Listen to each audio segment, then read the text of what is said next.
متى نوقف المقاطعة؟ إذا صاروخ في إطلاق نار يوقفون المقاطعة، ولا تستمر على طول بس على الماكدونالدز وستاربكس؟ ولا إذا فتحوا فرع في خان يونس نقاطع الكنتاكي، نقاطع البرجر كينج؟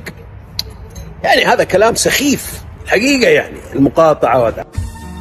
ما فيش أسخف منك يا وجه الردى، ما فيش أسخف منك يا وجه الردى، ذي ما تهمك نار غزة الوالعة. أقل شي تبرأ من أفعال الأعداء، وأقل حاجة لنت عاجز قاطعه. ليش منزعج للمه مسوي لك صدى؟ خايف على إسرائيل تشوفها راكعة، هي عارف إسرائيل كم حجم الأذى بمقاطعتنا اليوم صارت فازعة.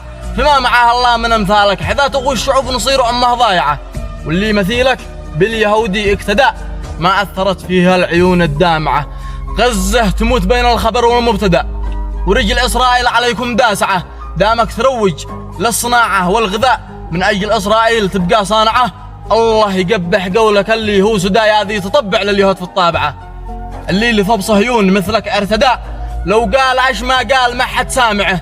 من أجل شعب القدس عمري هو فدا، باقاطع إسرائيل تصبح خانعة. شعب اليمن من أجل غزة توحده، ومقاطع الصهيون خطوة نافعة.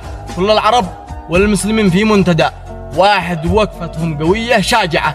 من آمنوا بالله وازدادوا هدى، حيقاطعوا صهيون وينهوا مصنعه، حيقاطعوا صهيون وينهوا منبعه.